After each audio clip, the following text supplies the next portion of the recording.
Now we are opening our colloquium. I'm very happy to see you again and to invite first Klaus Mainzer for the presentation of the topics. Thank you very much. Yes, it is an old tradition now that the president says something in the beginning. And thank you again for organizing this evening by Violeta Dinescu and her team. And this evening, I personally think these two talks are very exciting. Our talks are always exciting, but now they are very fundamental with respect to current research. The first talk will be about artificial intelligence and about physics. And nowadays, artificial intelligence, many people think that is ChatGPT, and ChatGPT, that is machine learning. And what is machine learning? That is statistics from a mathematical point of view. It is collecting data and optimizing a huge amount of data by our strong machines nowadays. And actually, my background is mathematics. From a mathematical point of view, it is a little bit boring.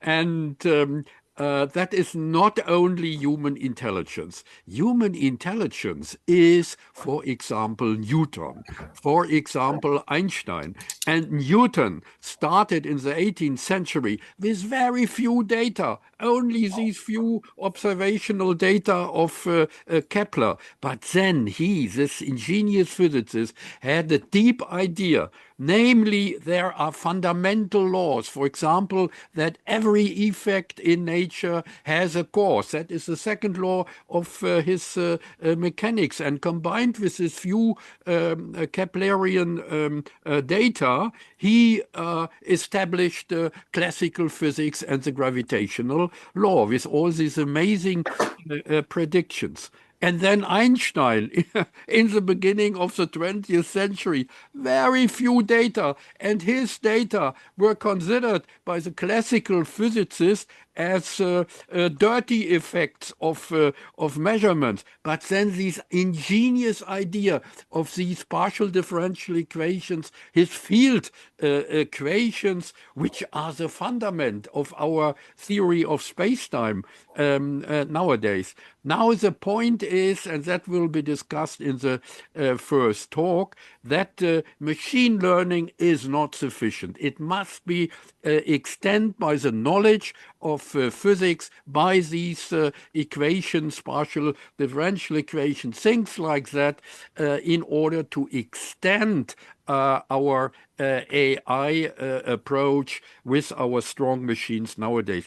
And that topic is directly connected with the second talk of Willibald Plessas, namely about the standard model nowadays of physics. Because what will he consider? He will consider the fundamental laws of physics. And that is, for example, electromagnetism, Maxwell's laws, light.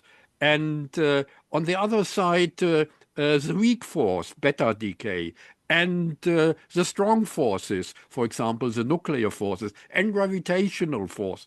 And in the standard model, roughly speaking, it is assumed that all these forces in the beginning of the universe were unified in a gigantic force of gigantic energy. And then in the expansion of the universe, step by step, by cooling down the temperature, for example, all these mentioned forces were separated with emergence of new particles. So it is a development from simplicity in this unified state in the beginning, after the so-called Big Bang, to the variety of elementary particles nowadays with these different forces.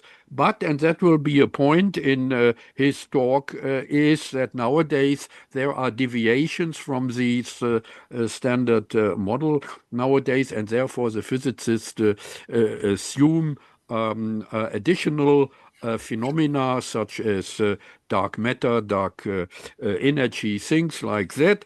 To make a long story short, this evening is about artificial intelligence connected with physics.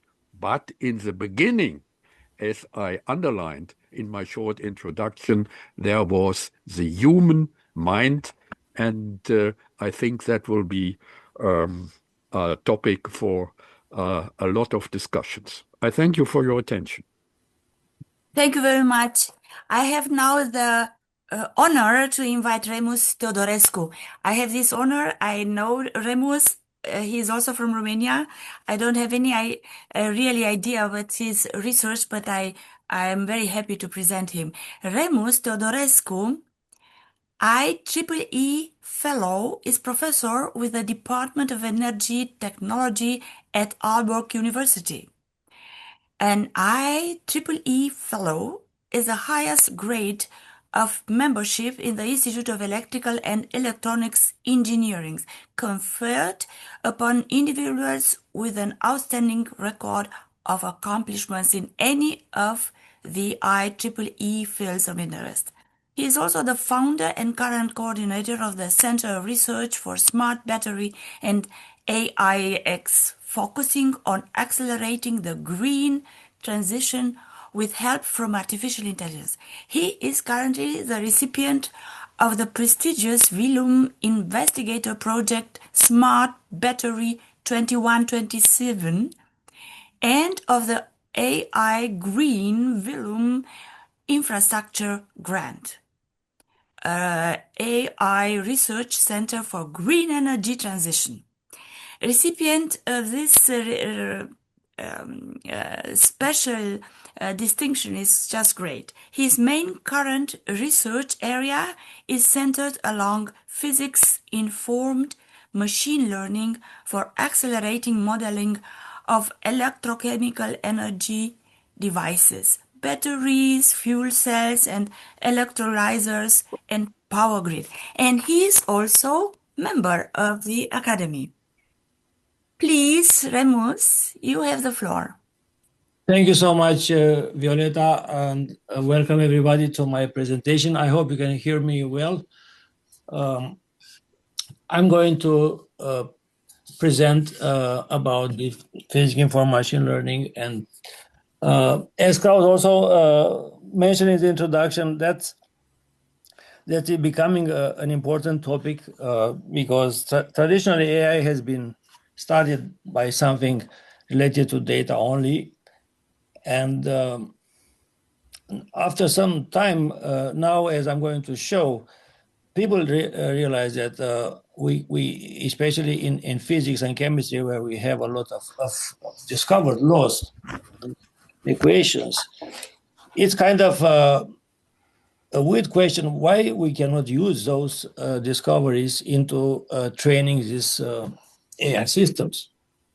So I have here in the beginning a short background about historical milestones. So you remember about the AlphaGo and the chess. That was a milestone where for the first time an AI could defeat the world champion in Go or in chess. But that was relatively simple to understand because those are games which are based on rules. And in chess, you have this horizon of memory where you have to predict the moves in the future. And it's clearly that humans can do that, but machines can do this maybe with larger horizons because resources available.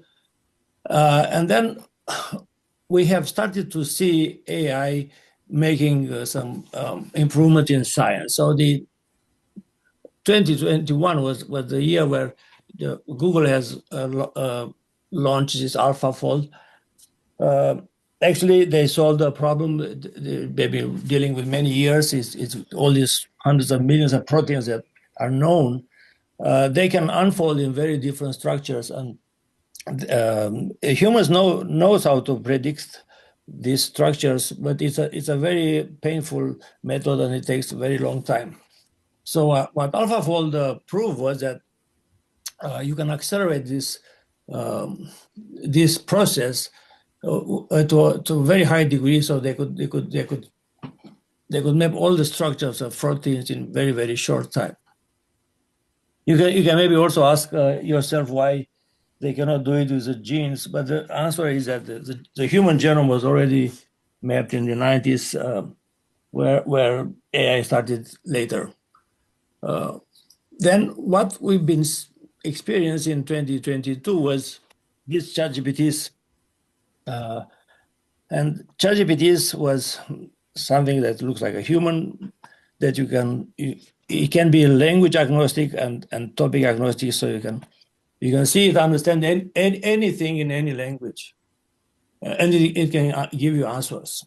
Of course, in the beginning, we could see, even though it has been trained on all the available data on the internet, that was not especially good. But in very few years, we have seen that this quality was been improving quite a lot. And very recently, now we are seeing something called reasoning language models, which again, taking inspiration from human brains. The language model it's starting to make a plan of reaching the goal, and it's starting to, evaluate its own answers and deciding which path to go and which solution to choose. And this led to a much higher performance. Today, all these GPT or Claude are considered to be at PhD level. That means that if you ask them to solve some problems that you need a PhD to solve them, they will solve them to a very high degree. What happens in 26 is remarkable because we have been seeing the first two scientific AI systems. First of them was Rosalind, which was launched a few days ago by OpenAI. And this is a first vertical integrated large model, which is specialized for health. So it has all the databases of all the genes and all the databases of all the materials and substances that are used in drug. And that is basically a framework where scientists can accelerate discovery in health. And it is based on all the reasoning performance that has been demonstrated previously by the language models. And SciSpace was the first trial to prove that you can accelerate research in general. It's not specialized in a specific topic, but if you think about how research is performed, you always need to make a literature review and generate some hypotheses and make a plan. That's all these things that can be done using these tools, which in my opinion was able to accelerate the research if it's done otherwise. So in 2019, a researcher called Raisi from Brown University in US has been noticed that despite the performance of AI, that could at that time the AI could identify images and despite all this, the physics that we know about all these processes is not used into training. And he found a way to combine the representational power of neural networks with the constraints and structure of physical flow. You will see, you could see it when AI generating images that sometimes or very often you can see things that doesn't look humans, like you see hands with 6 fingers or things like that. And that is because the training is not made by physics, it's made by data, by looking like something else. And the idea I'm going to present in the next slide is to use these physics laws, and especially the constraints and boundary conditions, which are very important in the process of training. And you can compare this with learning to play piano. So if you want to learn piano, you can learn it from hearing simply by hearing somebody playing piano and try to imitate it, and using your own reinforcement learning, definitely will be able to learn. But you can also learn from a teacher or a method where you will not just imitate what you're hearing, but you will also learn how to produce a sound. What is the movement you need to do with your body to produce the exact sound you want to produce. And by doing so, you get a different type of learning, because this is more easy to generalize. So if you learn by a method, you can also imagine that you can play any score that you will see in the future, where if you just learn from hearing, you will not be able to generalize to any music.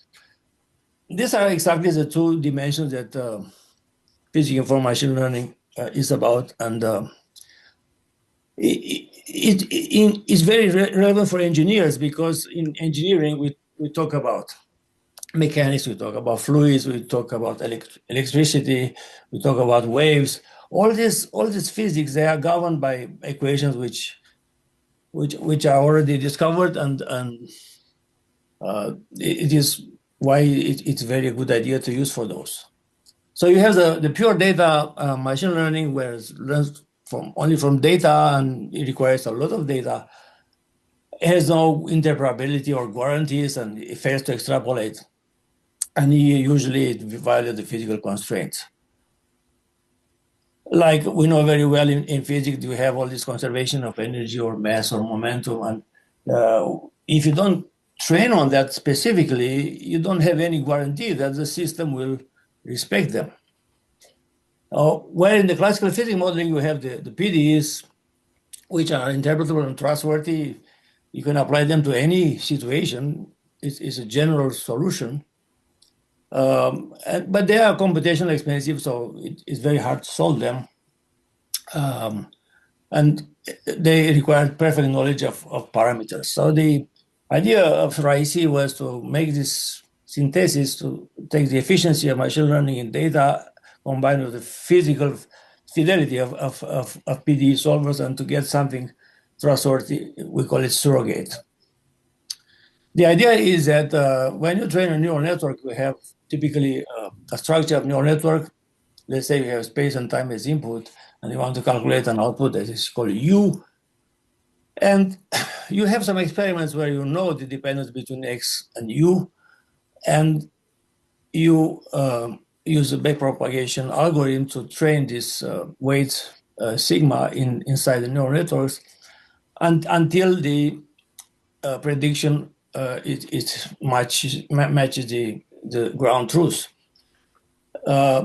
In physical information learning, you add this right side here, where you use the analytical solution of U, which is based on derivative of space and time, like usually is in PDE. And by solving this equation during the process of training, you create another loss function that is added to the data loss function, so you have a composite loss function. And again, the idea of optimization is to minimize this loss function. And after this, it will definitely be much more harder to train like this, because this to solve these PDEs, it takes a lot of resources. But after you train this, you will get some neural networks that are much better to predict what physics you want to predict. So this put the background for a revolution that can be exploited in four directions. One is accelerating. So why accelerating? So if you assume that after you train this neural network, you get the same output U, but you don't have to calculate these neural networks, because the neural networks learned how to solve them without needing to solve them. That's the beauty of neural networks, right? That it means you can calculate this much faster, several order of magnitude faster. Second direction is accelerating scientific discovery. So it is the inverse problem. So when you don't know the physics, but you have some data and you want to know what is the physics. This is how Newton and Einstein, they all thought about. They have some data and they try to match some physics that make up for the results. I mean, just to imagine when Maxwell took the Ampere equation of electrical current, he noticed that electrical current can be the result of changing magnetic field in time. But he also noticed that you can get electrical current by changing electrical field in time. So he imagined that something is missing in that equation, and this is why he came out with the second term of Maxwell equation that made him very famous. But if you imagine how Maxwell discovered that, you can imagine that such an discovery would also be possible by using this AI, because you simply look at the data that it doesn't match the equation in some condition or in some boundary condition, and then you ask the inverse problem: what physics should I have to add here to make up for the difference? Then the third direction is the human AI collaboration. So I'm not seeing this like replacing humans or researchers. It's simply to imagine that those are PhD level AI agents that can be coordinated by humans with the purpose to accelerate the scientific discovery. I mean, try to imagine how Marie Curie has been discovered some new materials by doing many experiments.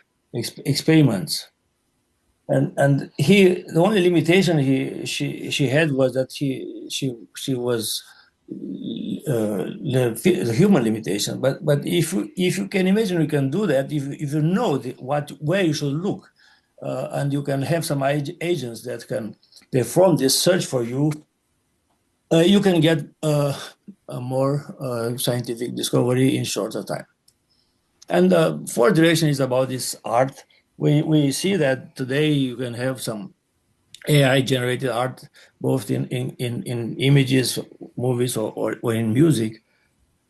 But I don't think we should be very worried, because all these, let's say, trials are simply a confirmation that yes, you can. AI is very good in imitating things and accelerating things. So yes, if you want to write a new symphony that looks like a symphony from Beethoven, you can do it in much faster time than Beethoven will do it. And yes, probably it will have some common things with Beethoven's symphony, but this is not genuine creation, because human creation is something much more complex than that. So I don't think we should be too worried about that. But from a practical perspective, you can imagine that in the future there could be this AI-generated art that is like a second-class art that can be available, when human art maybe it's more difficult to get available. So it could be possible to coexist. Now, my research group, it's started in 2021. We got this project, and the idea of this project was also looking at large battery packs, because in cars or trucks or ships, you have many hundreds of thousands of these batteries that works together. And the assumption is that it should be equal, so they work, the whole pack work well. But they are not equal, because you cannot manufacture them to be identical, and even there are small differences. Those differences are simply getting bigger and bigger throughout the lifetime. And if you look in nature, for example, in sledge dogs, they know very well how to work together, and they are not identical at all. There are very big differences in between them, how powerful they are. And the secret is that they need to have independent control of how much they should work. They should not have this assumption that they should work equally. So the idea of our project was how to make battery packs, so even the cells are not equally, they can still work together in a good way. And we have been using some power electronics devices and some AI to achieve that. And this project is almost finished. In summer 27, we are finishing this project. And we have built an infrastructure with GPUs and battery simulator to demonstrate this concept. Here's a list of high impact top publication from our group very recently that are supporting this project. In case you may want some additional information, please feel free to search these publications. Now, a few results. In cylindrical batteries, the largest challenge is that if the battery is too big, you cannot cool it enough. So in order to cool it, you can only cool the surface. And there is a limited amount of cooling you can do to cool the center, the core of the cell. And we know batteries can get what is called, they can become very dangerous if the core temperature reaches 120 or 130 degrees, and you have to avoid that at any cost. So the idea is that you cannot have sensors to measure that. So why not we predict this temperature by using the physics-informed machine learning? And we did that, and here we are comparing the full model. So you can have, the thermal transfer PDE equation. It's very clearly, you have temperature, you have a source of temperature inside the electrodes, and you have the cooling. All these are clear by equations, and you can use finite element models to make a distributed calculation, and you get exactly about the same results with the PINN. You cannot see the difference because the differences are very small in accuracy. But the difference that you don't see here is that the acceleration factors of the calculation in physics-informed is much faster than with conventional solving. And we did the same for the concentration. So we are looking into a new way to calculate state of charge of batteries by predicting the concentration of ions inside the electrodes. And they are governed by the well-known Fick equations, which is simply diffusion equation. And if you are able to solve this equation in real time, I mean, you can basically know the concentration of you can know the state of charge of the battery very accurate.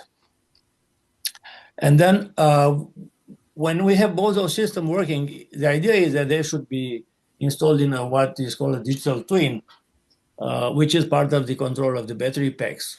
And in the digital twin, both the temperature and state of charge are predicted in real time, and they will help the battery to avoid failures and to be optimized in performance. So the second application is in power grid system. So power grid system is a network in itself. So if you look how a power grid looks, it is nothing than a network. It has, instead of neurons, it has what is called buses, and it has lines or that connect the buses. So all the physics about how a power grid is working is known. You have the so-called power flow equation, you have the swing equation of the inertia, because all these generators that produce electricity, they have a mechanical inertia in their rotor, and those inertia is very important because they maintain the frequency stability of our grid. And the only problem with power grids is that they are too big. They have too many buses, and it's so big that it's impossible to be able to calculate all these things in real time. And it's by accelerating with physics-informed machine learning, it becomes possible. Like I'm trying to show here, that you train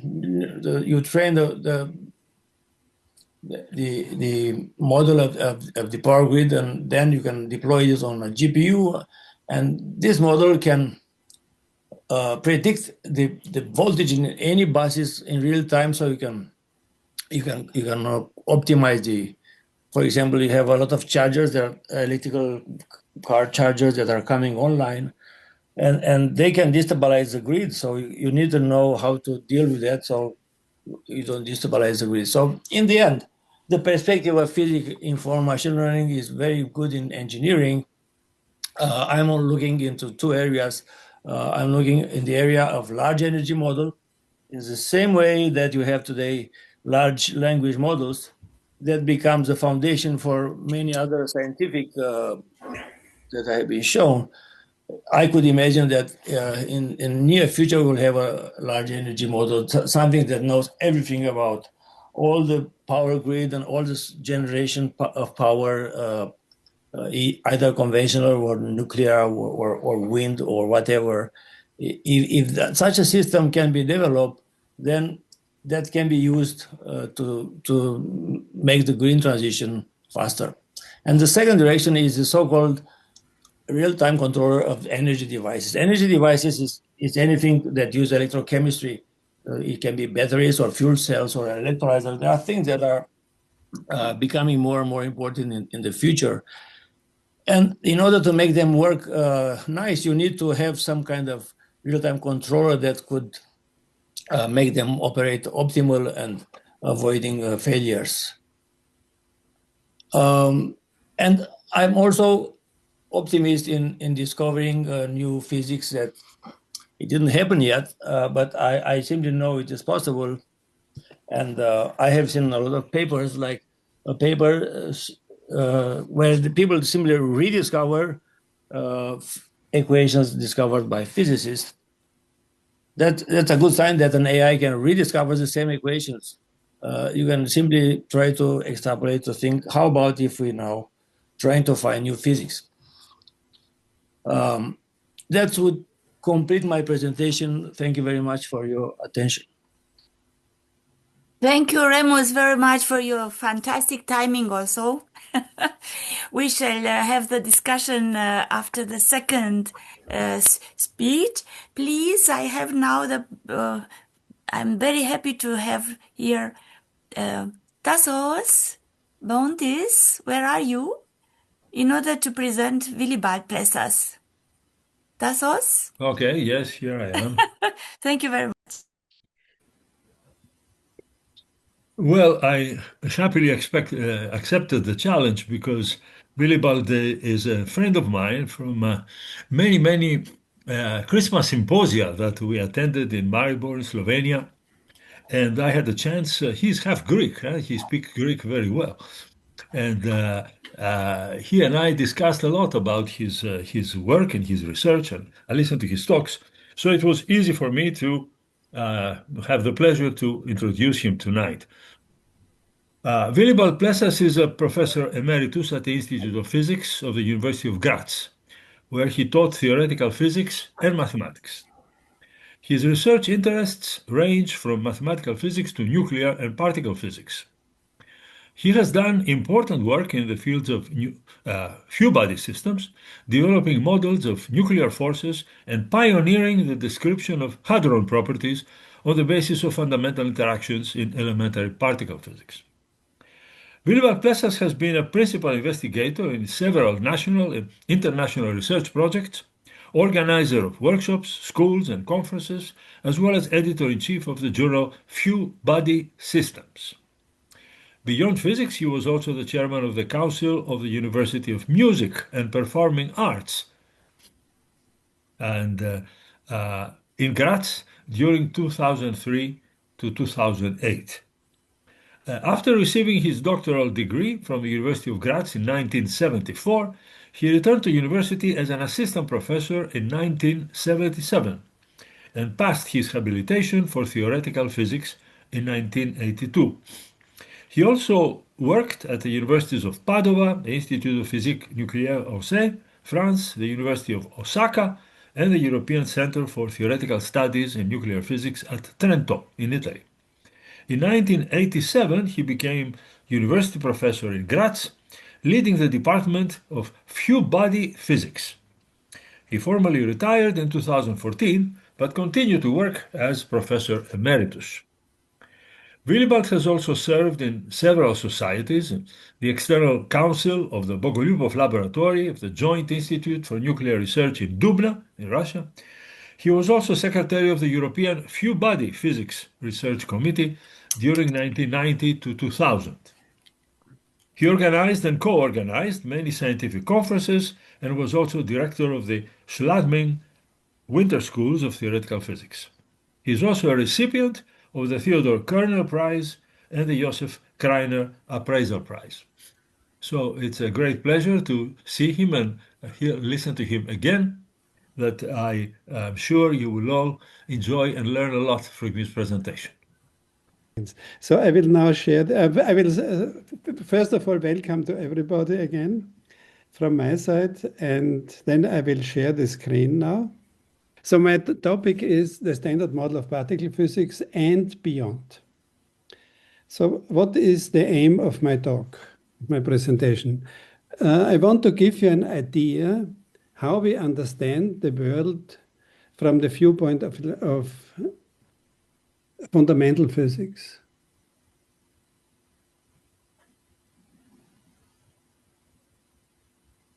Wait a minute, I have to adjust my screen here.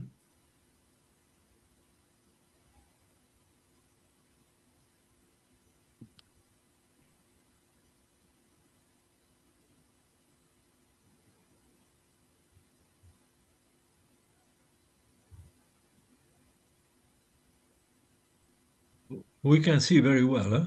Yeah, good. In other words, what appears to be firm knowledge from the established theory of elementary particles, what we call the standard model. I will then tell you what is not comprised by the standard model, in other words, which remains open and mostly fall into the realm, what is called beyond standard model physics. So what already was indicated by our president. So the content of my presentation will be, first of all, the historical development towards the standard model. What are the cornerstones at present? What is the power of the standard model? Which items are not covered?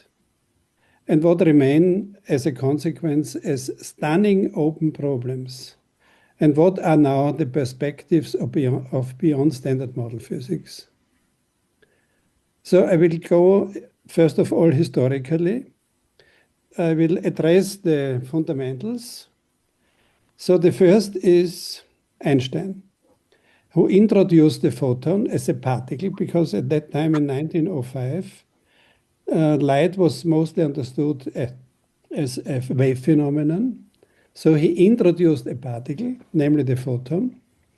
He proposed the special theory of relativity, which means constancy of the speed of light, and therefore Lorentz symmetry of space-time.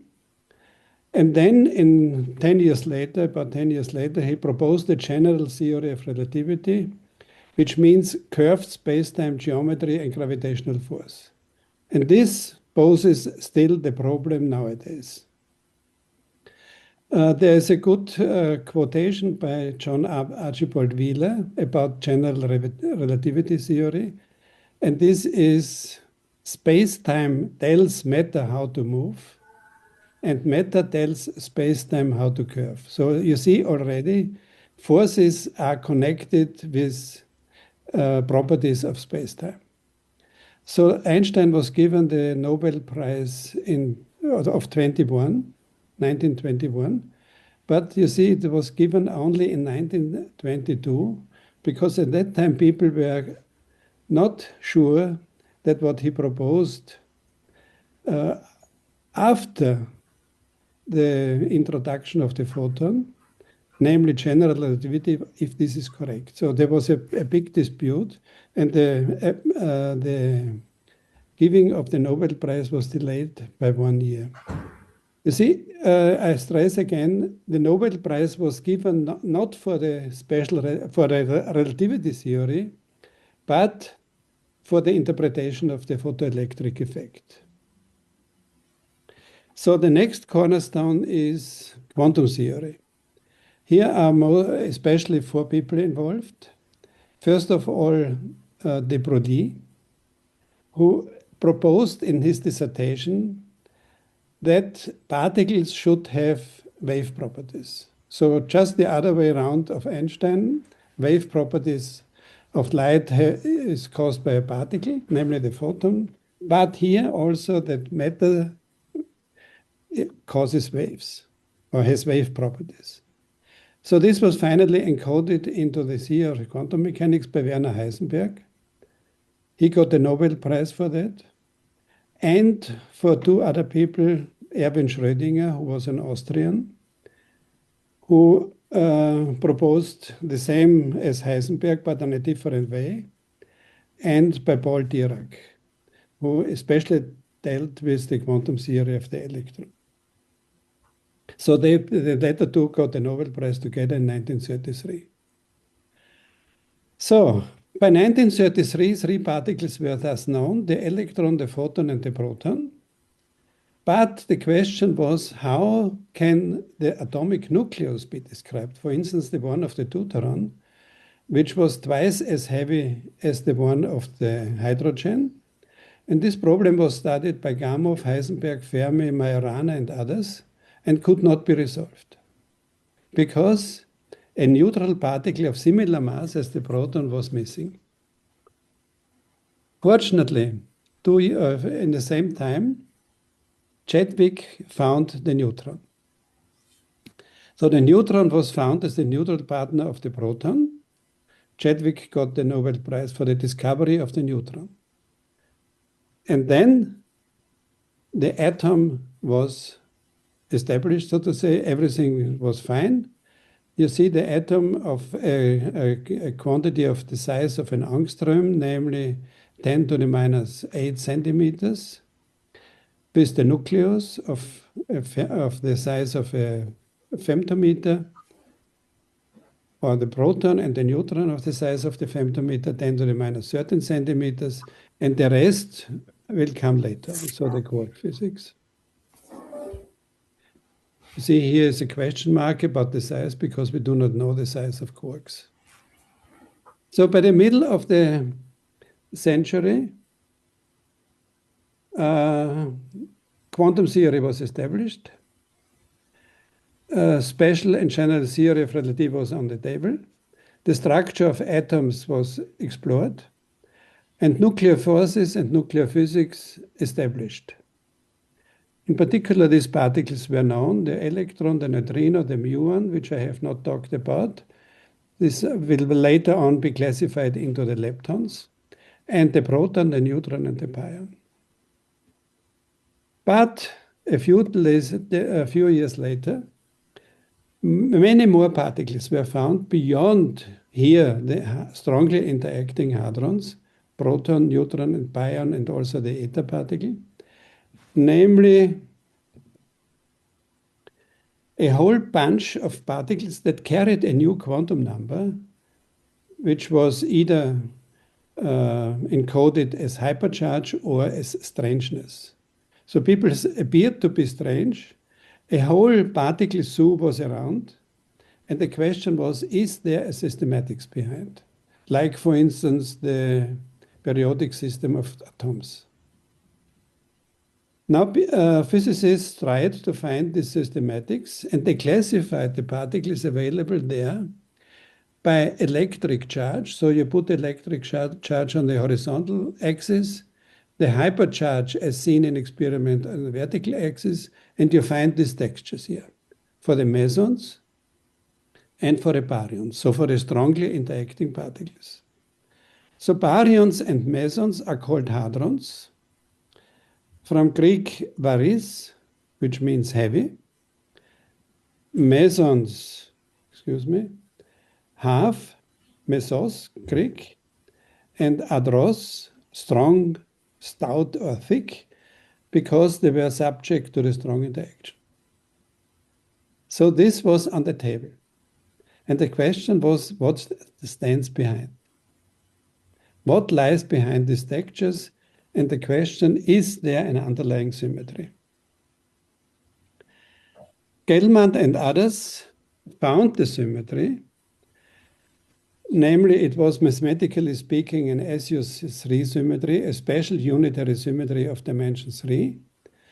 So Gell-Mann in 1964 wrote a paper of 2 pages, published in Physics Letters, a schematic model of baryons and mesons, where he said, literally, baryons can be constructed from quarks using the combination QQQ, while mesons are made of QQ bar. So Q and anti-Q. So why this? Because he was also interested in literature. He had read at this time Finnegan's Wake by James Joyce. And there he found a quotation on the page 383, which a sentence with 3 quarks for master mark. You see, very strange. So in this paper, you find a reference to Finnegan's Wake. I don't know how many of you have ever considered to read Finnegan's Wake, because it is more or less unreadable. But Gell-Mann was successful, and he received the Nobel Prize for his contribution and discoveries concerning the classification of elementary particles and their interactions. So in other words, now the proton, the neutron, and the pion looked like this. So they were consisting of 3 quarks. Here the proton, 2 up quarks and 1 down quark. The neutron, 2 down quarks and 1 up quark. The pi plus meson, up quark and anti-down, and the pi minus, anti-up and down. And so forth, one could classify all the other baryons and mesons known at that time. Such was the world about 50 to 60 years ago, at the start of the standard model of particle physics. So we can say from then on the standard model developed. There appeared other flavors of quarks, so we have so far only learned about up and down, which are the building blocks of matter, excuse me, as a misprint, of matter around us, namely the atoms. Everything what we see is made only of these 2 flavors and the corresponding nuclei, corresponding atoms, corresponding molecules, and so forth. But there's also the strange flavor, as we have already seen. Particles of that kind were established in Brookhaven National Laboratory and at CERN in the 1960s. Then there appeared a new flavor, charm. It was found in the November Revolution in 1974, it is called, because at that time there was a race of laboratories in the United States on the East Coast and on the West Coast who would first find these new flavor particles. Ding and his group and Richter and his group found them at the Brookhaven National Laboratory at the East Coast and at the Stanford Linear Accelerator Center, SLAC, on the West Coast. But this was not the end. A further flavor was found at Fermilab by Lederman et al. And finally, the top quark at the Fermilab in 1995. So in other words, we have 3 families of quarks. One should also say in 3 colors, which was later on introduced again by Gell-Mann, because to fulfill the necessities of the Pauli principle. So we had these particles here, up, down, charm, strange, top, bottom particles in 3 colors. And this was enough to describe everything, namely baryons by red, green, and blue combination of quarks, giving white, and for mesons, for red and anti-red giving also white. So all particles that exist in experiments and in nature have a white color, but their content is colored. So this is the idea. So in other words, the fundamental constituents of matter are, as we have now seen, with respect to quarks, these pink particles here, which I have discussed, and which I cannot discuss due to lack of time. At the same time, we have leptons of a similar kind, namely also of 3 families. the electron with the electron neutrino, the muon with the muon neutrino, and the tau with the tau neutrino. All of them are called fermions. All of them have a half-integer spin, and they constitute the matter. Now, what about the interactions? These particles experience interactions of 3 types at least, of course also of 4 types, but here in the standard model the gravity is excluded. Electromagnetic interaction, which is mediated by photon exchange. So you have here, for instance, electrons exchanging a photon, mediating the electromagnetic interaction. The weak interaction, which is mediated by gauge bosons. This is, for instance, responsible for the beta decay. The neutron decays into a proton, an electron, and an electron neutrino. And the strong interaction, which is acting between quarks and is mediated by gluon exchange.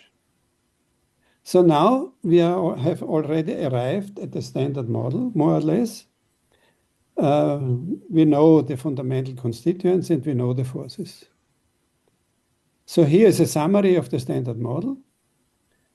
The quarks that I have discussed, the antiparticles corresponding to them, the leptons that I have mentioned, and the antiparticles of the leptons. So for instance, the antiparticle of the electron, the positron, the antiparticle of the muon, the antimuon, and of tau, anti-tau, and also the neutrinos have antiparticles, namely antineutrino, electron, muon, and tau antineutrinos.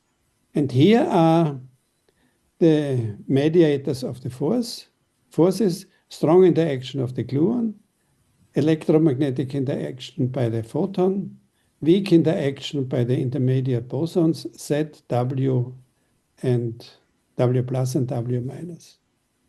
Now the last particles, which was long looked for, is the one that should give mass to this intermediate, to mediators of the interactions, namely the Higgs boson. And the Higgs boson was postulated already in the 1960s, theoretically, and it was found in 2012 in experiments at the CERN. So this now completes the standard model of particle physics. This is very satisfactory, even though there exist some open problems within the standard model. And this is, for instance, the solution of quantum chromodynamics, namely of the strong force. QCD was formulated already in 1972 as a, mathematically speaking, as a Young-Mills quantum field theory, relying on gluon exchange between colored quarks. So this is given here for the proton as a simple picture. So in 72, and now after 50 years, there is still no comprehensive solution of QCD available. On the contrary, it represents one of the Millennium Prize problems of the Clay Mathematics Institute. So if you want to earn $1 million, you may solve the problem of quantum chromodynamics. But you see, the problem is very difficult because the proton appears as in various, with various facets depending on the energy. So in the proton, they are not only, you cannot only find 3 quarks, but also quarks and antiquarks and further gluons and so forth. So this is the problem of solution of quantum chromodynamics, which exists still within the standard model. So these are Fritsch and Gell-Mann.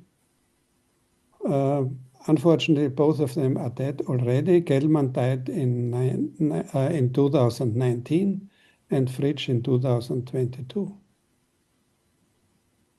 Now, everything what I have told you so far is constituting about 4%, 5% of the matter in the universe.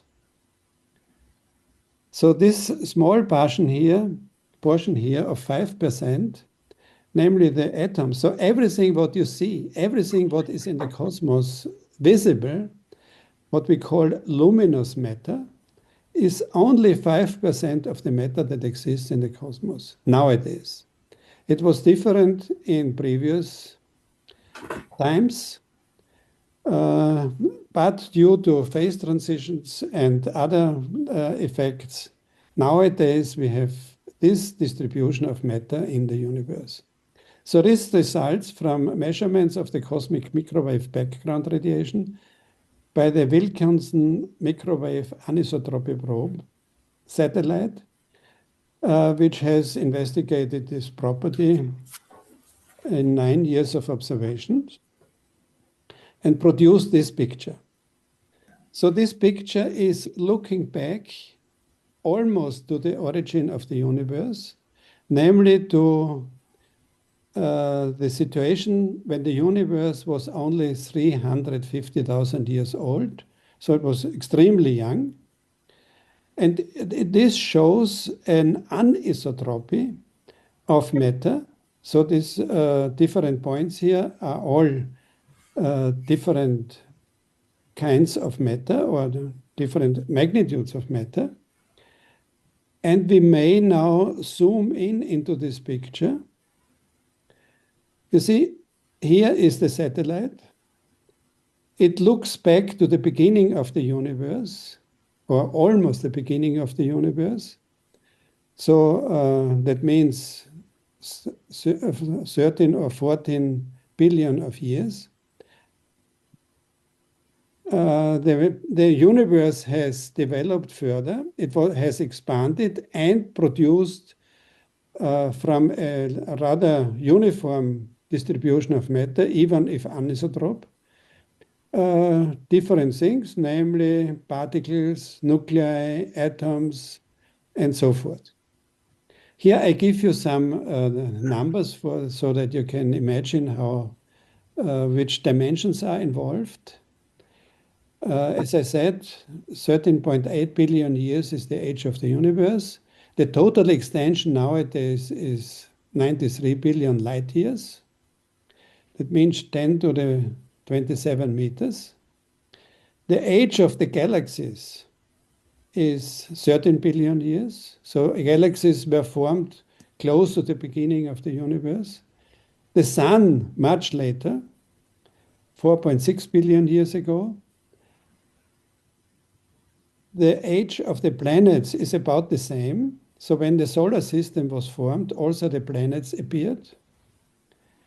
The origin of life is certainly 3.5 billion years ago, but probably close to the age of the planets. Namely, there are new interpretations of the origin of life from astronomy and chemistry and so forth. And then from this it results that life was probably originating during the formation of the planets. The age of the human beings is 2 million years. So not billion, but million. So now we can, I have here a movie which is available on the internet, where we can evolve over the age of the universe, over the development of the universe. So now we start from the beginning. You see the matter changes to different clusters, forming, first of all, particles, then atoms, then stars, and finally our universe as we see it today.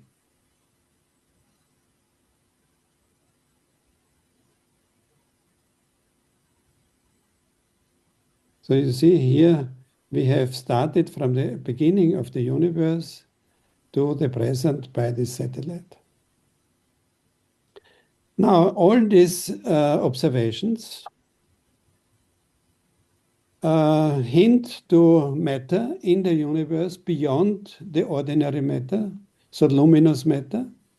And this is then called, as you have seen in the previous slide, either dark matter, and there's also a big portion of dark energy.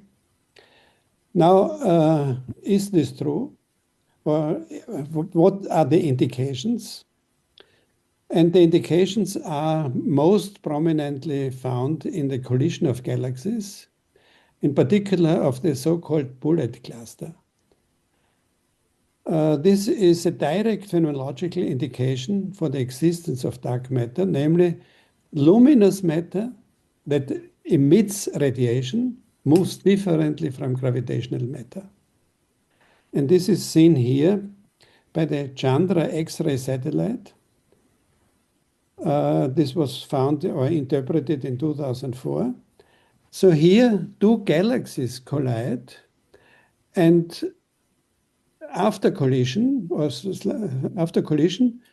the matter is shown here as radiative matter, so the luminous matter as in pink, and the gravitational matter in blue. So you see the two types of matter interact differently. In particular, the dark matter is colliding more rapidly than the luminous matter. And this indicates that we have two kinds of matter. And here I have a movie where this collision is depicted or shown. So you see, it is called bullet cluster because after the collision, a galaxy in the form of a bullet remains and moves away. But here we start from the beginning. See, we have two galaxies approaching each other. The one goes through. You can see the dark and luminous. Wait, maybe we can stop it here. Stop it here. You see, the dark matter evolves more quickly in both directions. The radiative matter remains more in the center, or it is slower. And when we continue, the galaxies depart again from each other. So this is the most impressive interpretation of the existence of dark matter in the universe. There is more recently, namely the collision of two black holes. Willibald, excuse me, was that observational? The movie you saw, The Collision of Galaxies, was it observation or theory? This is, the left picture is observation. The right, yeah, this is, I mean, of course it is an interpretation of observation. You see, the point is, the red, so the matter that is encoded here in red is radiation that we receive on the satellite, and the blue is observation of matter from gravitational lensing. So through gravitational lensing, we find that the dark matter comes from a different point in space. So in other words, this is observation from the satellite, and this is a movie modeling it. And the same is here with the gravitational waves. So here I show you first the collision of the gravitational waves, and then I show you the observation on Earth, namely. So two black holes merge. So this was found in the year 2014 on the 5th of September. So this is a model of the collision. So an illustration of the collision. Two black holes collide and form. So the rest is a single black hole. But what we observe on Earth is the following. We observe gravitational waves, which have been postulated in analogy to electromagnetic waves in Albert Einstein's general theory of relativity. So this was first measured in America on the LIGO experiment. So these are laser lines going in one direction and another direction. And by these lasers, by interference, it was found that gravitational waves change the space. So you see, the one was found in the Hanford Observatory here in America, and the other in the Livingston Observatory in Louisiana. So this was, as I said, on the 14th of September 2015. So this is an observation of gravitational waves from what we interpret as a collision of black holes in space. But in the meantime, more of such experiments were made. Gravitational waves were observed in other experiments too. And there are now experiments made in space between satellites in order to observe gravitational waves. So gravitational waves are here, but the mediator of the force, which is suspected to be the graviton, has not been observed. So these are the laser interferometry pictures from these two experiments in Hanford and in Livingston. The people, of course, got the Nobel Prize already 2 years later in 2017. So this is, I gave you a more detailed example of physics beyond the standard model, dark matter and dark energy, but there are other problems that go beyond the standard model, namely the explanation of the fundamental parameters of the standard model. So the standard model has more than 20 parameters involved, for instance, the quark masses and so forth. It does not explain the matter-antimatter asymmetry in the universe. So we have more matter than antimatter. It does not explain the neutrino oscillations, which are also found in experiment.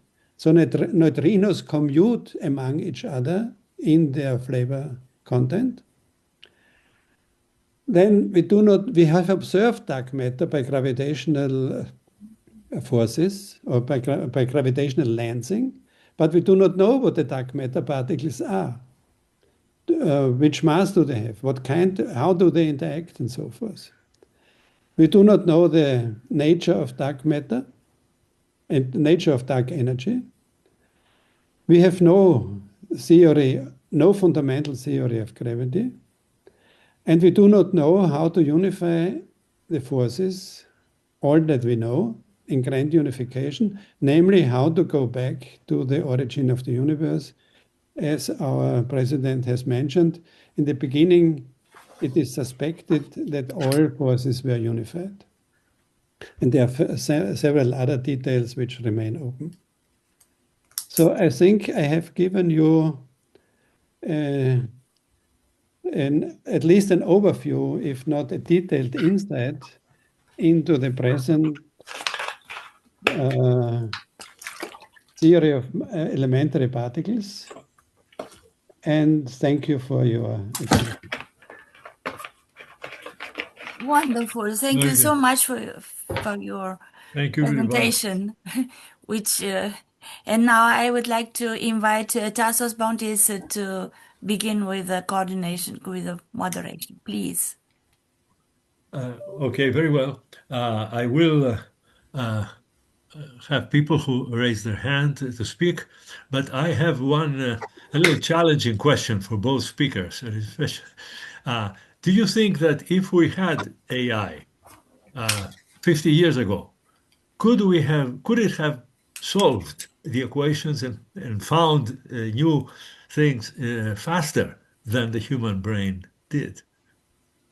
Just as a question.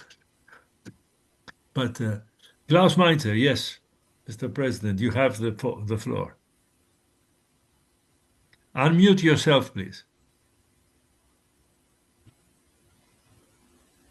Thank you very much. It was very, very exciting this evening with these two wonderful talks. To the first speaker, I have a technical question, and to Willibald, I have more an aesthetical question. namely the connection with arts. Our series is called Arts Meets the Science. Now to the technical question.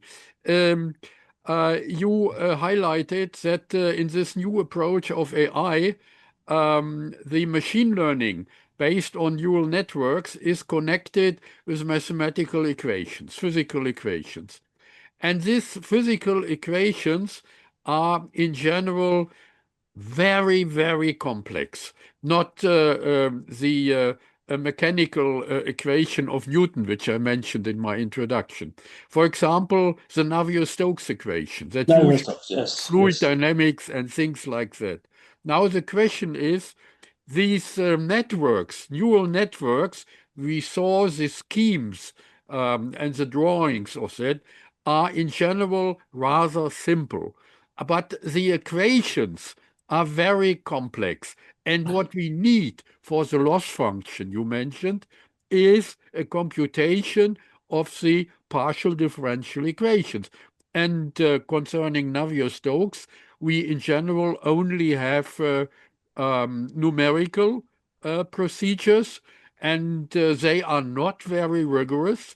And so my question is, what about the better solutions of these equations which are needed? And my question to Willibald is, of course, you mentioned that the cosmic expansion. What is, you have a background in aesthetics, in music theory, I know that, and we all, some of us know that.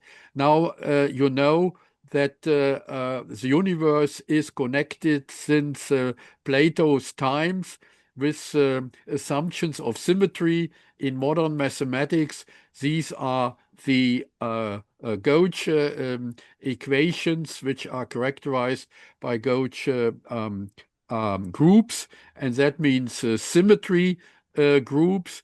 And so I only want to hear a comment of you to the aesthetical aspects here in this context of our series of Arts Meet Science on the modern standard theory. Thank you. Okay, so let me first come to the question of Tassos. Would there be a faster progress in inventions and in the building of the theory had we had AI? Probably not, because I think it was an interplay of human mind and experimentation.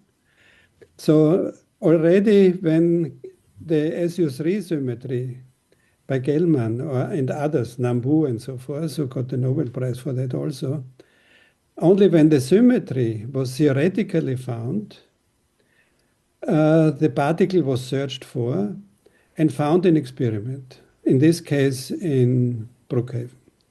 And the other way around was with regarding the flavors, the new flavors in the early 70s. Experiments came about and theorists were stunned by these findings and extended their knowledge to include that.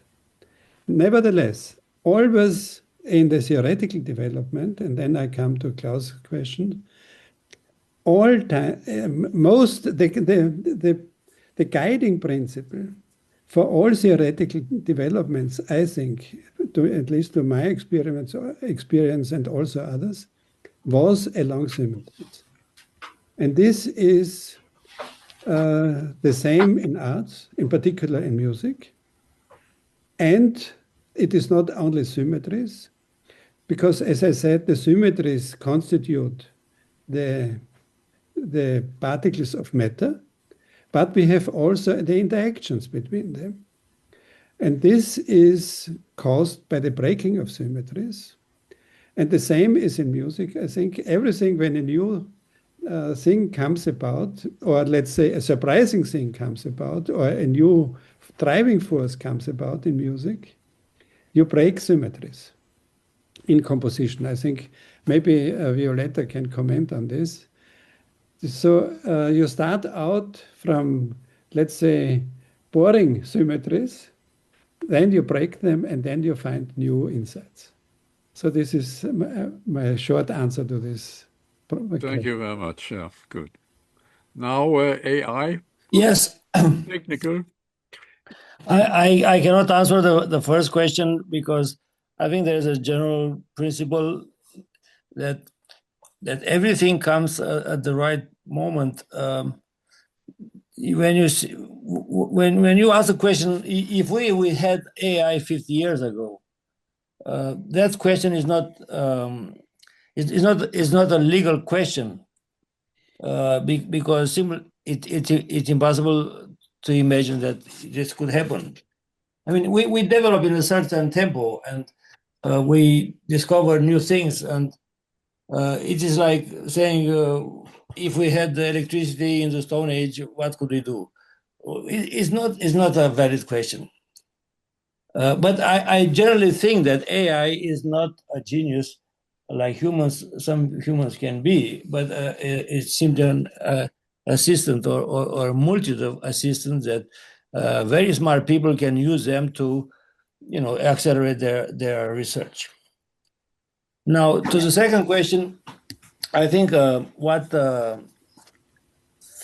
fit-for networks are very simple structures, just composed by multiplication and addition. There's a theory demonstrated some 20 years ago that a neural network can be a general function approximator. It can approximate any function. That was a cornerstone of AI, because it doesn't matter how complicated is your function, how many local maximum or minimum or it can be represented by a neural network. It's a theory. It's true. Now, that means that if you have Navier-Stokes, which is a very complex equation, you can imagine you find a neural network that can approximate this very well. And it doesn't answer the question if you are solving the equation more accurate than before, because it's not about accuracy. It's about give me a ground truth. In AI, we call it ground truth.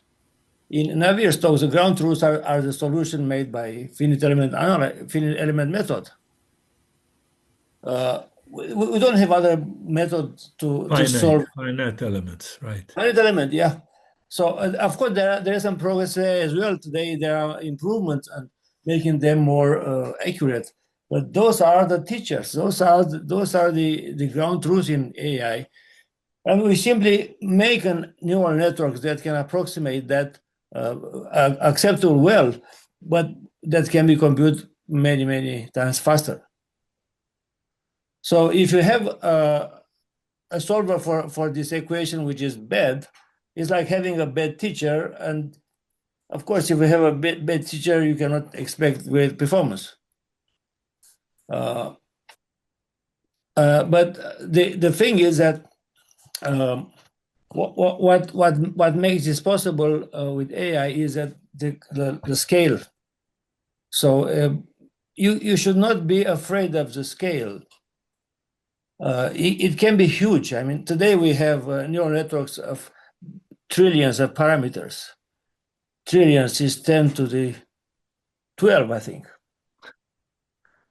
And they are operating, and you can access them with your mobile phone, and you can get an answer from them. And if you imagine that is possible today, what can be possible in 5 years, it's hard to imagine. In the meta, approximate anything, but you need the genius of humans to know what to look for. Yeah, thank you. My impression is in the end, it depends. You mentioned this universal approximation Yes. theorem of Sebenko and others. I think already 1989 it was proved. But that shows that on the basis of these amazing economic successes nowadays of AI, there are basic mathematical theorems, and that is sometimes forgotten. And we are speaking about artificial intelligence, but actually the basis is mathematics, and the mathematics is done by humans still today. Exactly. That's my It's comment. not intelligence, it's an acceleration. There's not Yeah. intelligence. Yeah. Okay, thank you. Luka Salasnic, please. Luka, how are you? Fine, thanks a lot. Nice talks. I have a question for Plessas. The question is about dark energy. Could you say something about the possible origin of it, if any? Thanks. Na good. First of all, I am not an expert in dark energy. I only know what is written in textbooks and in other sources. So the dark energy is needed in order to interpret the galaxies, and in particular, the moving of the galaxies is a very strange thing, namely that stars at the periphery of a galaxy move slower than in the inside. And therefore, there must be some pressure from outside, from space. And this pressure is, in the Einstein equations in particular, described by dark energy. But nobody knows where it comes from. Nobody knows how strong it is and how it develops. So this is completely obscure. But the problem is there is no, so far, there is no contraindication against general relativity theory. And here we have the problem. You see, in every usual theory, we first define the space, the coordinate space, the time, and this is mostly linear. Or let's say in all theories it is linear. But in general relativity, it is curved due to matter distribution. And here we have an interplay between curvature of space due to matter and description of the space due to matter, and how we can so intertwine this. So it appears that we need different mathematics or different assumptions beyond general relativity theory. For instance, in this case, more dimensions than 4. For instance, 5, 6, 10 dimensions, where we only see in our world 4 dimensions realized, namely space-time, the standard space-time, 3 coordinates in space and time. So these are attempts of developing new ways, making new waves to new physics, and this is, of course, needing new mathematics. And this is, I think this is the problem, and probably AI is not mighty enough to consider all these possibilities that are available in order to extend what we have in the standard model. Because it is easy to say in the standard model we have a combination of symmetries, namely SU3 times SU2 times U1. So you want to say, okay, now we multiply some other symmetry and we are done. But this is not the case. So this is the problem, I think, also that would probably AI not solve. Okay. Let me ask, I'll take an opportunity to have a short question for Professor Teodorescu. In the turbulence model, and in 2 dimensions or 3 dimensions possible, can we use AI to predict the Reynolds number? Yes. For the turning point to turbulence? Yes? Yes, I'm working with a colleague from CFD in a project with turbulence. And the first thing we did is that you can train on Navier-Stokes turbulence equation and accelerate them. That is the word, accelerate them with the neural network. And then, okay, you accelerate them. You see, you get the same results faster. But there is the Reynolds number problem, and Reynolds number it's a way to say can we generalize this solution to a fluid which has another Reynolds number. If you have to solve it with conventional, you have to change the Reynolds number in the equation and run again the solution. And we expect that the neural network also has some kind of intelligence, some kind of understanding that Reynolds number have an influence over the result of turbulence. And when it's able to learn that dependence, it will be able to predict turbulence for fluids with other Reynolds numbers without needing to train for that. So that's physics inspired in a way. Yes, yes. May I remark here that also the solution of the Navier-Stokes equations is one of the millennium problems. So there were seven millennium problems were posed. Yeah. Among others, you mean an analytical solution, right? Yeah, right. No, it is very well described on the Clemens Medical Institute. It's not solved. Only one is solved so far. This is the Poincaré conjecture. I see. But you can earn $1 million again. That's what we're all working for in research. Do I see another hand? I cannot put the hand. I don't know what happened with my computer, but I'm impressed about those presentations, and because Willy mentioned that I could say something and his question, I would like to mention that regarding the question of symmetry and broken symmetries in the history of music, it's very interesting that until the 20th century, composers never thought about rules. That was what happened in the reality, musical reality, experiments with music.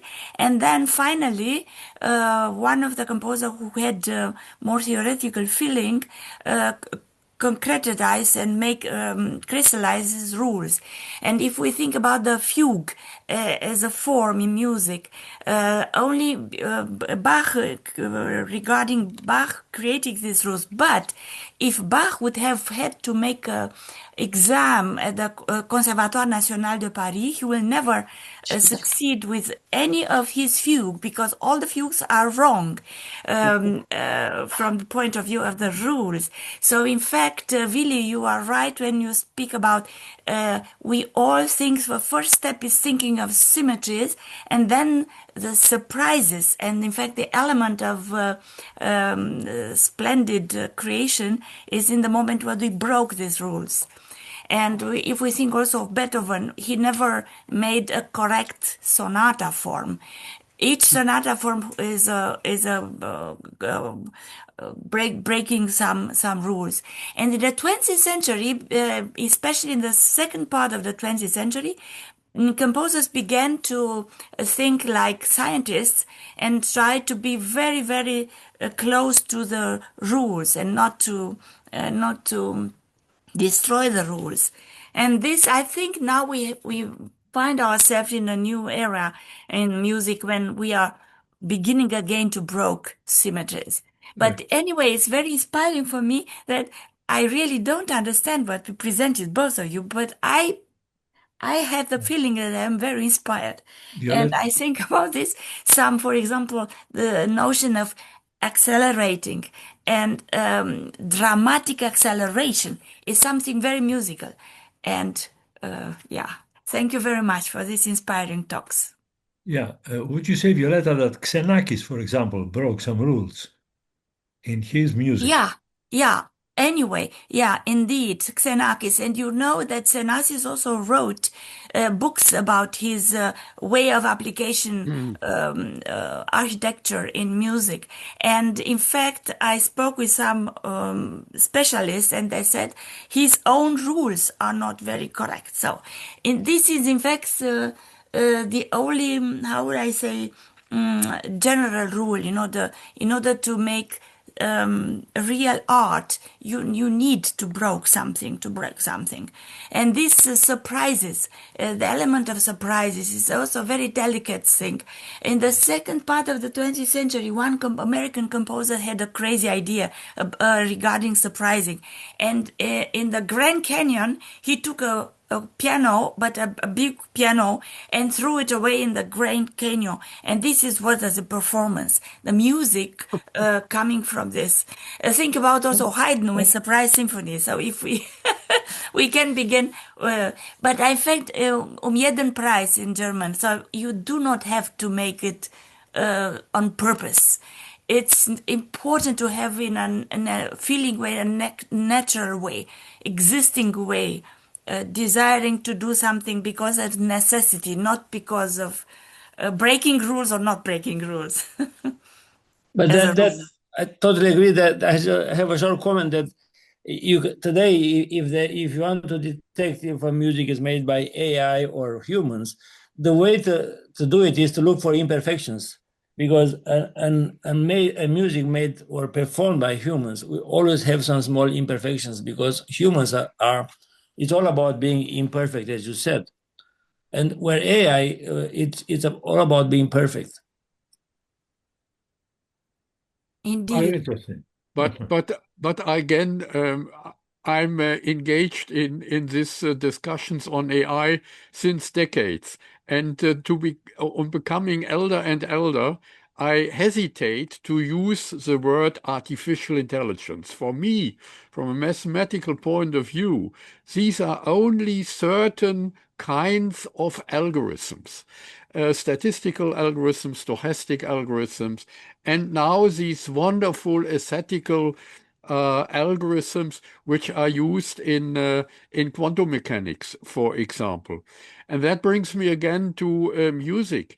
Because could it be possible that in the future, we all know the classical musical theory, that we describe these transformations in the musical flow in the sense of mathematical transformations, what we call symmetry nowadays, that is basically so-called group theory.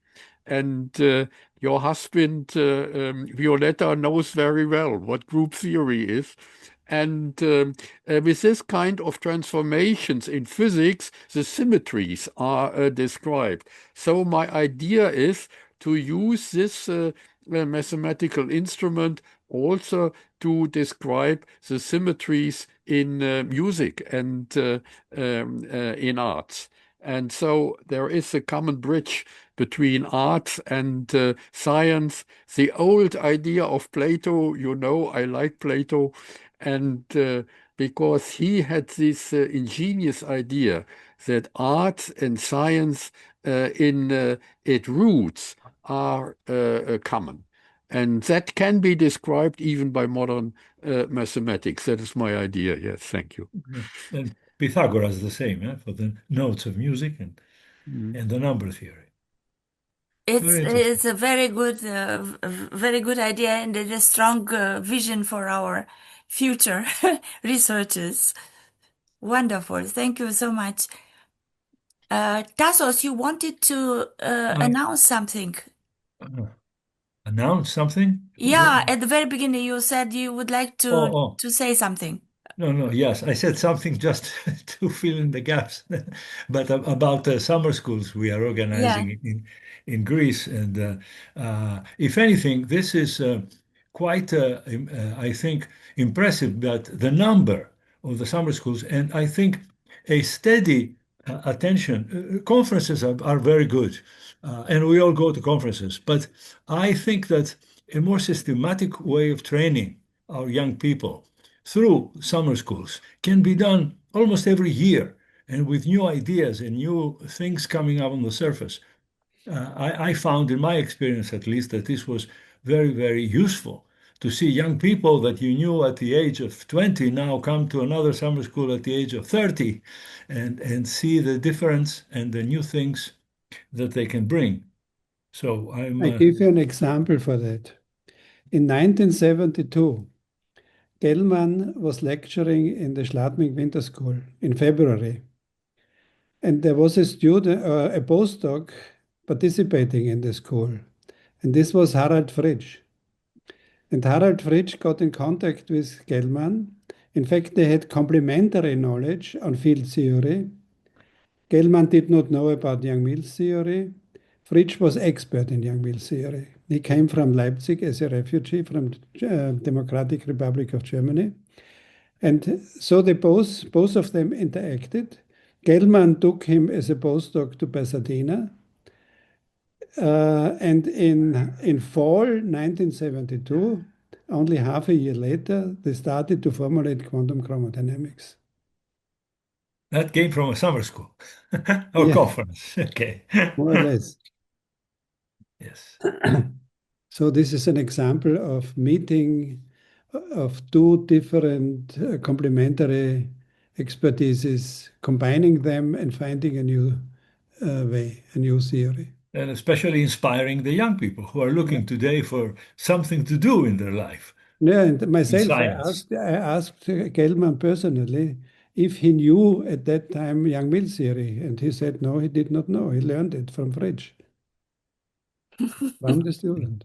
No, not Uriel Frisch, no, but Frisch, yes. No, this is Harald Fritsch. Harald Frisch, yes. It is, Germans say, Begegnungen wirken Wunder. So meetings bring wonder. And indeed, it is very important to come together. And for young people, if they receive a little inspiration, you don't have to do anything more. They continue to be Yeah, the question passionate. remains if meeting of human spirit, human mind, and artificial intelligence also is inspiring. So I some suppose it artists is think possible, about it. but Yeah. inspiring for human beings, not for an for who knows. Anyway, No, not necessarily, because yeah, artificial intelligence can be trained further. yeah, indeed, yeah. In fact, it's the beginning of a very long story. This experience we could I do. think we are living in interesting times in this respect. As you might remember, our friend who from China, from Shanghai.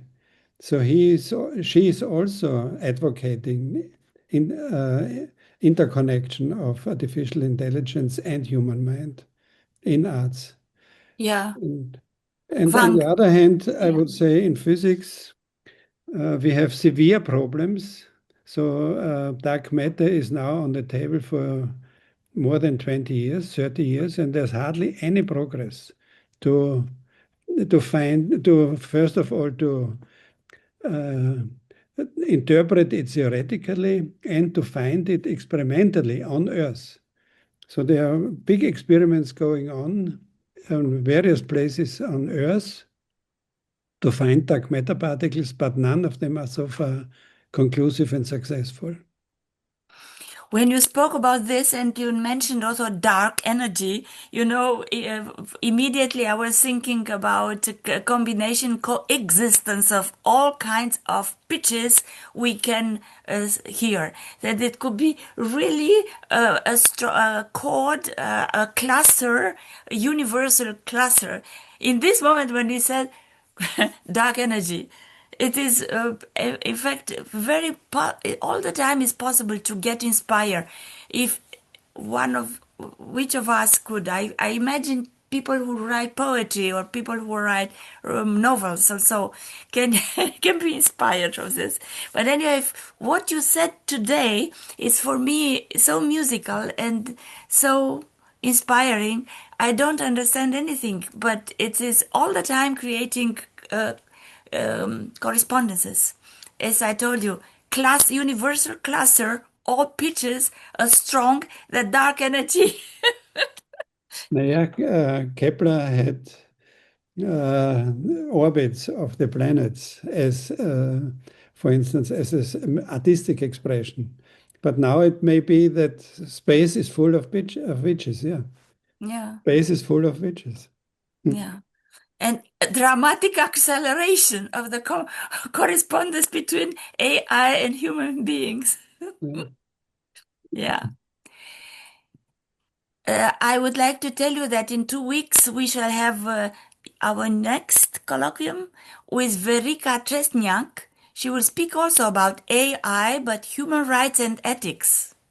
She is also our vice president. And Martin Brown, Crossing the Great Divide, What Can the Arts Offer Science and Science Education? Again, about the definition of our academy. Arts and science. Yeah, art and science. Tassos, thank you so much. I don't think the ancient Greeks differentiated very much between these two. That's my feeling. Yeah, indeed. Yeah. So it's better today. We should do the same. Yeah, we should also. Yeah. So Klaus, Yes. Peter, are you here? Also, I want to mention also another member of our class. I think he was here, if he's still here, Marko Robnik, who organizes this Christmas symposia that I've met Willibald there many times. And that is another example of something that is like a continuing program. Every year there should be meetings where similar people and from different now arts, for example, are not so much represented in those meetings. We tend to be more scientific in mathematics and physics and so on. But I think we should include, if Marko Roblik hears me, a little bit more of the arts. Of course, he introduces in his symposia classical music by groups of Slovenia, young people who are playing in the evening wonderful things from classical music and modern music. So it's related. That's actually very great. It is every year in December, the so-called Christmas lectures in Maribor, and I could enjoy it for several times. A last comment. Yesterday, I mentioned we had our first Senate and Presidium meeting, and one of these new initiatives is a young academy. We want to establish not these elder nice people like we are, but also to activate an young academy. And we are thinking about an award program for young people to make this young academy even attractive for the young people. But I will keep you informed in the future of the next steps, how to realize that. Thank you. Thank you, Violeta, for being the heart of all these meetings and organizing them. I organize with such a pleasure, and I try to invite you and I would like so much to have you again. And Peter Herrmann is also belonging to our group. Livia Teodorescu, she is also with us now, but she has problems with the voice. Betty is also. So thank you so much, and see you in 2 weeks.